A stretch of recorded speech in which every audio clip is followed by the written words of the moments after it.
Dear students, अस्सलाम वालेकुम। मैं आसिफ महमूद फ़िज़िक्स के साथ।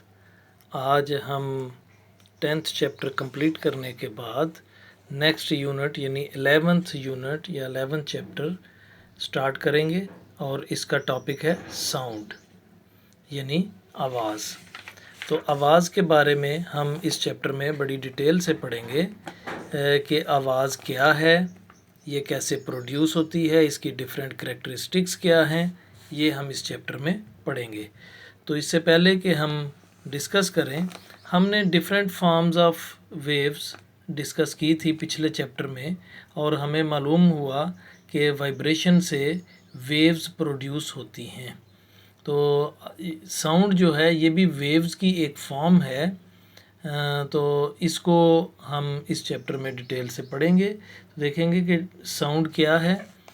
ये राइट साइड पे जो बॉक्स है, ये जो तहरीर है, इसमें हम देख सकते हैं कि साउंड जो है वो एक फॉर्म ऑफ एनर्जी है। यानी all sounds are produced by the vibration of objects, यानी जितनी भी आवाज़ें हैं वो वाइब्रेशन की वजह से प्रोड्यूस होती हैं। Sound is a form of energy that travels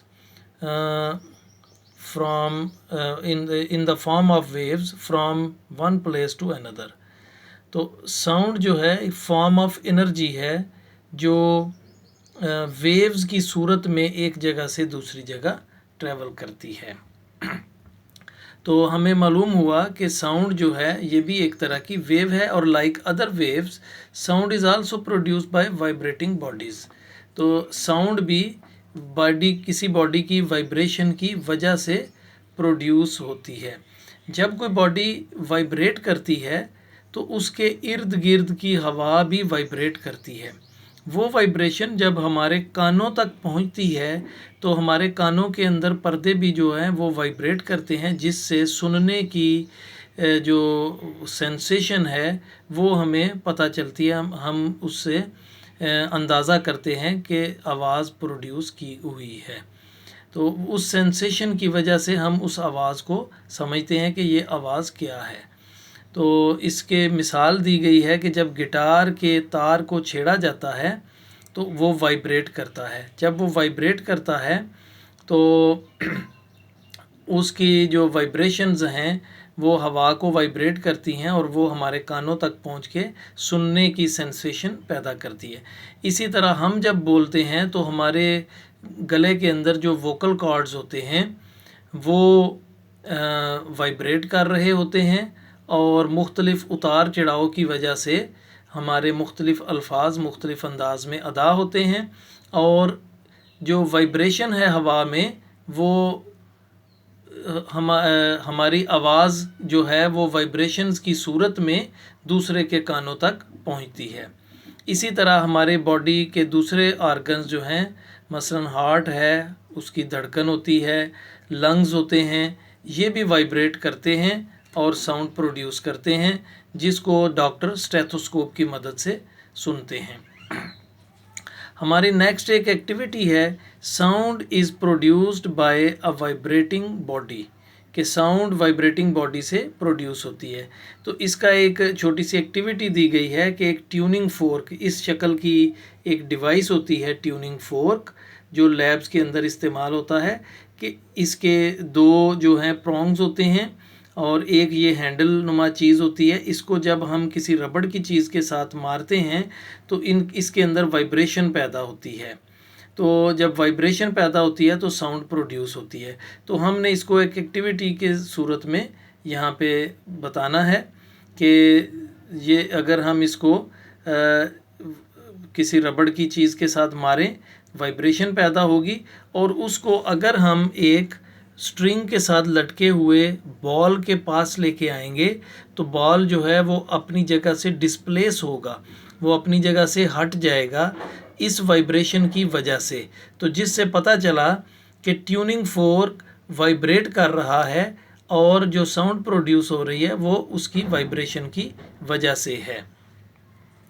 तो ये आज हम यहाँ तक ही पढ़ेंगे। आप इसकी रीडिंग कीजिएगा और इसको हम अभी क्वेश्चन की सूरत में मार्क भी करेंगे।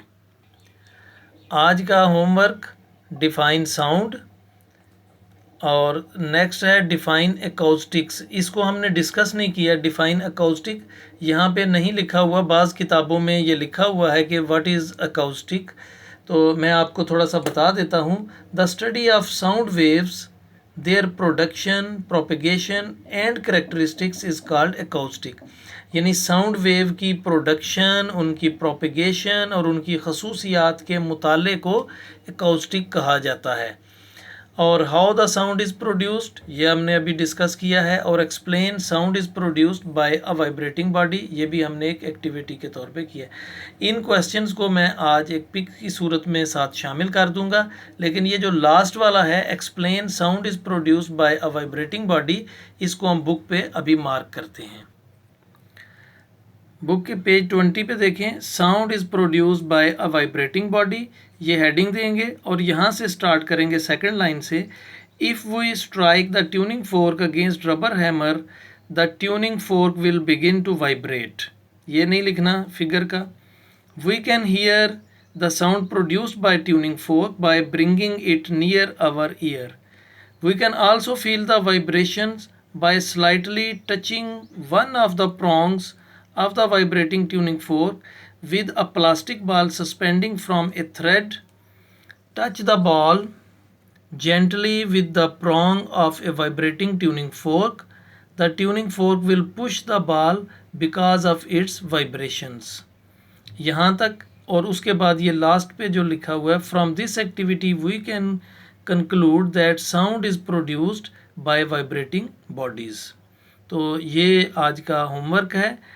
इसमें यहाँ पे एक और चीज़ बताई हुई है, वो लिखने के लिए तो नहीं, लेकिन वैसे उसको हमें पढ़ना चाहिए कि अगर ट्यूनिंग फोर्क को पानी, गिलास में पानी होगा तो उसमें हम लेके आएंगे तो स्प्लैशेस यानी छींटे उड़ेंगे, तो वो वाइब्रेशन की वजह से होगा। तो उसकी पिक्चर भी यहाँ पे दी हुई है। तो स्प्लैशेस जो हैं वो उसके उड़ेंगे वाइब्रेशन की वजह से। तो ये एक्टिविटी भी आपने याद करनी है और कॉपी पे लिखना भी है। तो ये आज आपका होमवर्क है। अपना ख्याल रखिए, दुआ में याद रखिए। अल्लाह हाफिज़।